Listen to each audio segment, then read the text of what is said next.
國傳統繪畫講求寫意，以物喻情，動物就係其中一種廣受畫家喜愛嘅題材。自古以嚟，根據動物嘅習性、形態以及名稱嘅諧音，令到佢有唔同嘅象徵意義同埋多重嘅寓意。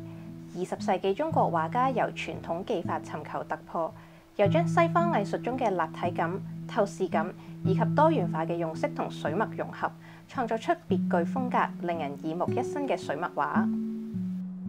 今次嘅展覽展出咗由一陶居所藏近40幅嘅中國繪畫，當中包括齊白石、高奇峰、李海硯、徐悲鴻、丁顯容等11位中國近現代水墨畫家嘅作品，透過畫家對唔同動物嘅詮釋同表達，帶出咗動物同中國傳統文化之間嘅深厚關聯，呈現出不一樣的水墨裏的動物。喺20世紀中西頻繁交流嘅背景之下，中國畫家以創新嘅題材配上個人獨特嘅風格，為傳統水墨畫帶嚟咗新嘅意象。就好似齊白石咁，佢嚟自農民家庭，鍾意用日常生活嘅題材入畫，又提倡妙在似與不似之間嘅畫風，以簡潔明快嘅用筆畫出與別不同嘅國畫。好似呢一幅以和平為題嘅作品，描繪咗當時源於西方概念嘅和平鴿，配以華人社會傳統象徵平安嘅蘋果，組合令人耳目一新。再加上佢濃墨配豔彩嘅強烈個人風格，令到呢一幅作品成為咗融合中西嘅創新花鳥畫。而國畫之中，即使選材相同，根據組合嘅唔同，亦都可以引申出唔同嘅意義。就好似今次展覽當中2幅同樣以雞為題材嘅作品，背後嘅象徵就完全唔同。雞係傳統水墨經常選用嘅題材，其中一個原因係佢哋嘅諧音吉祥。因為冠同官諧音相近，齊白石嘅呢一幅加冠，以帶有雞冠嘅公雞配以頭上2朵雞冠花，表明咗加官進爵嘅吉祥寓意。當雞配上雞冠花，就代表對事業嘅祝福，但係當雞配上芭蕉，又帶有另一種浪漫嘅意義。中國傳統鍾意以芭蕉比喻美人，加上芭蕉葉大，又有家大業大嘅含義，而雄雞舞勇象徵住英雄。因此，雞同芭蕉嘅作品又有英雄配美人、家庭幸福和滿嘅寓意。而呢一幅雙雞芭蕉特別之處在於，佢係2位名家徐悲鴻同齊白石喺北平嘅合作畫。徐悲鴻曾經留學日本同埋法國學習西畫，強調以素描為基礎去改革國畫，又注重以西畫嘅明暗處理同埋焦點透視等等嘅技巧融於國畫之中。因此，作品當中齊白石於芭蕉上面嘅簡潔寫意，同徐悲鴻寫實細緻嘅雙雞風格迥然不同，形成咗強烈嘅對比，相映成趣。除咗雞之外，鷹都有佢常見嘅搭檔。鷹係充滿力量嘅猛禽，佢勇猛無畏嘅特質令到佢成為深受藝術家喜歡嘅題材。特別係雄鷹，諧音英雄，配上4季長青嘅松樹，就成為咗寓意英雄長壽嘅松鷹圖。而今次展覽當中展出嘅3幅松鷹圖，即使題材相同，但係各自都帶有藝術家嘅個人風格，令到每一張畫俾人嘅感覺都不盡相同。第一幅係由齊白石所畫嘅松鷹圖，佢運用咗擅長嘅墨色對比，一方面以較為濃厚嘅墨色去繪畫圖中鷹嘅羽毛，加上生動嘅眼神，將鷹嘅英姿一展無遺；而另一方面，佢又以較淡嘅墨色去描繪松樹，松果就只係畫咗一半，再配上向畫外延伸嘅松枝，令到畫外有畫，令人聯想無限。第2幅明月松鷹圖就係由高奇峰所畫。佢曾經喺日本留學，主張引入西方寫實嘅技巧改革國畫，亦都因為咁，佢成日會透過水墨同色彩嘅烘染，逼真咁表現物體嘅質感同明暗，以增添美感。就好似呢一幅畫為例，佢就以抹骨法描繪咗鷹嘅羽毛，帶出咗當中柔順真實嘅質感，同時又運用常見於嶺南畫派嘅撞水撞粉法，渲染出通透嘅感覺，配上將明月放喺中間嘅構圖，令到畫面富有詩意。高奇峰嘅明月松鷹圖發揮咗西畫嘅光暗技巧，但係又傳承咗中國傳統水墨畫所追求嘅寫意，同齊白石嘅松鷹圖相比，感覺截然不同。最後一幅嘅松鷹圖就係丁顯容嘅作品，佢嘅風格受到西方野獸派同埋中國名家八大山人嘅影響，以平面化嘅構圖配上簡約樸實嘅筆墨，寫出簡單寫意嘅作品，呈現出詼諧趣致嘅氛圍。比如畫鷹者，大多數都中意畫佢剛強英姿，但係丁顯容喺呢幅畫入邊嘅鷹就比較低調，以側手臉刺嘅姿態寫出咗鷹嘅柔情，俾人一股英雄潛藏嘅感覺。松樹被尊為百目之長，長青不朽，代表住長壽同埋高潔嘅品質。除咗鷹之外，畫家都好中意將松樹配搭其他動物入畫，而鶴就係其中一個例子。鶴又名仙鶴，係神仙嘅坐騎，佢係具有瑞獸、優雅同高貴嘅象徵，因此畫家成日都會將松同埋鶴放埋一齊入畫，寓意長壽健康。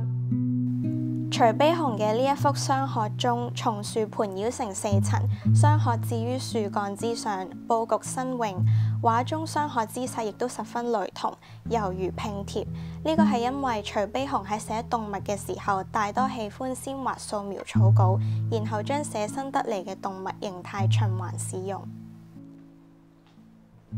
除咗寓意之外，畫家亦都會因應動物嘅特質而到去選材嘅。例如馬係具有忠貞、純良同埋勇猛多種優良嘅特質，一直都深受中國人喜愛，所以馬喺國畫之中係一個比較常見同埋重要嘅題材。畫家筆下嘅馬千姿百態、朝氣勃勃，俾到人一種生生不息、奮發向上嘅感覺。郊原三進係徐悲鴻贈予友人王萬氏嘅作品。徐悲鴻將郊原上嘅駿馬日常記錄喺畫入邊，佢用濕筆法刻畫出馬匹嘅輪廓同埋鬃毛，帶出輕柔順溢嘅感覺。構圖上，前景描繪母子互相依偎、舐犢情深嘅畫面，後景則畫出另一匹馬悠然自在、低頭食草嘅姿態。前後兩景對比帶出空間感，配以淡雅嘅色彩，營造咗一幅悠閒恬靜嘅畫面。除咗寫駿馬嘅悠閒之外，徐悲鴻仲中意寫奔騰嘅神駿。身處動盪嘅年代，徐悲鴻中意以馬喻人，託物抒懷，藉此抒發佢對復興國家、振奮民族精神嘅感情。呢一幅八駿圖喺構圖上為上下佈局。上方3匹駿馬由山坡奔騰而下，坡下5匹駿馬並列於水邊飲水休憩。由遠至近，畫面充實而且動靜相宜。徐悲鴻跳出中國水墨以線條勾勒輪廓嘅傳統，佢通過深淺交疊嘅筆墨，刻畫出馬迎風飄逸嘅鬃毛，以及強壯結實嘅腿腹肌肉。佢又運用咗光影嘅分佈，突出駿馬豪邁瀟灑、乾淨自由嘅性格。相比徐悲鴻奔騰嘅駿馬，高奇峰筆下嘅馬更為恬靜柔和。喺呢一幅作品之中，高奇峰濃淡墨法並用，佢以淡墨刻畫咗乾淨嘅馬身同結實嘅肌肉，又以濃墨描繪咗駿馬烏黑亮麗嘅鬃毛。另外，高奇峰亦都參考西方繪畫技法，強調光影處理，以濕筆喺清澈明淨嘅水面上渲染出馬嘅倒影。畫入邊，馬兒輕輕低手飲水，讓水面泛起陣陣漣漪，成個畫面寧靜安逸，令人心生向往。馬嘅奔放固然受到畫家嘅垂青，但牛嘅樸實咧，亦都同樣備受重視。中國以農立國，作為重要嘅農耕工具，牛一直被賦予勤奮穩重、刻苦耐勞嘅形象。而喺國畫入邊，牛同牧童嘅配搭咧，亦都係寓意住舒適寫意嘅生活。喺我哋今次嘅展覽入邊，徐悲鴻同李可染分別都以牧童同埋牛作為題材，描繪出不一樣嘅放牧圖。徐悲鴻呢一幅放牧，則可見佢以西方繪畫技法入畫嘅風格。呢一幅畫參考西式構圖，以古樹佔據大部分畫面，呈現彷如照片一般比例準確嘅風景。佢仔細描繪古樹嘅局部面貌，帶出參天古樹嘅枝繁葉茂，又以巨樹嘅磅礴同雄偉對比牛同牧童嘅渺小，營造出寧靜而悠閒嘅氣氛。而徐悲鴻嘅學生李可染同樣結合中西繪畫技法，以畫牛聞名。佢喜歡到處遊歷寫生，從寫生同埋日常生活之中尋找寫作嘅題材。佢自細就學畫，雖然佢冇出國留學嘅經歷，但係因為佢曾經受過外籍老師嘅指導，所以佢無論喺油畫定係素描方面都打下咗堅實嘅基礎。就好似佢呢一幅放牧閒笛，就運用咗西方繪畫技法之中嘅明暗處理，以寵物渲染出畫面嘅層次，刻畫繁複交疊嘅樹蔭，再以留白嘅方式表達陽光從樹葉透出嘅效果，營造置身叢林深處嘅感覺。喺呢一幅作品之中，佢分別以勾勒法同埋抹骨法嚟刻畫人物同動物。佢首先用簡潔嘅線條勾畫牧童，後填以顏色，又以濕墨描繪牛嘅身體肌理。另外，佢仲用咗焦點透視技法，營造距離感，讓觀者從樹蔭下安詳休息嘅牛，慢慢看向後方樹上嘅牧童，令人感受樸實嘅田園生活。時至20世紀，中國繪畫咧，除咗以動物嘅寓意特質去選材，同時咧亦都會因應動物嘅姿態而入畫嘅。以貓作為例子啊，咁貓蝶圖咧，其實喺傳統上面係一個固定組合嚟嘅，由來已久。因為貓嘅諧音咧就係毛，加上蝶咧就係耄耋啦。咁而耄耋咧就係指80、90歲嘅老人家，咁喺傳統上面咧就因而具有呢個長壽嘅吉祥寓意嘅。但係徐悲鴻同丁顯容咧就令到貓呢個題材變得更加多元化，佢哋分別以貓警世同埋畫出貓與雀趣致嘅一面。徐悲鴻經常喺屋企餵養唔同嘅貓，而故園尼奴咧就係佢描述舊時屋企嘅貓，並且贈送俾朋友張舒琪嘅作品。呢幅作品唔單止寫實咁樣刻畫咗貓嘅模樣，並且傳承咗中國傳統繪畫嘅意境，以貓寄寓，感嘆戰亂帶嚟顛沛流離、離鄉別井嘅苦況。一向安逸嘅貓咧，喺佢嘅筆下目光堅定、炯炯有神，而佢蹲伏嘅姿態咧，就好似注視住某一個地方嘅獵物咁樣，蓄勢待發，寓意國難當前。平時昏沉嘅貓咧，亦都係時候打起精神，提高警覺啦。同樣以貓作為主題，丁顯容就以寫意之法去描繪出動物趣怪嘅一面。呢幅貓與雀嘅構圖反映出丁顯容深受8大山人嘅影響。貓同埋松樹咧就佔據喺畫嘅右側，而貓與雀咧就成為對角線。除咗動物之外咧，其餘嘅位置連埋石頭、松枝等等咧都有留白。畫入面嘅貓咧企咗喺松樹枝幹嘅末端，眼神入面咧帶住一啲驚慌同埋忐忑；而雀仔咧就企喺樹下面嘅大石，望落去好似好安全咁樣，完全唔怕貓嘅追捕，非常之生動。丁顯容嘅作品追求奇趣，除咗貓與雀之外，呢一幅荷塘野趣亦都可見一斑。畫入面嘅鴛鴦同埋青蛙咧，對眼又大又圓。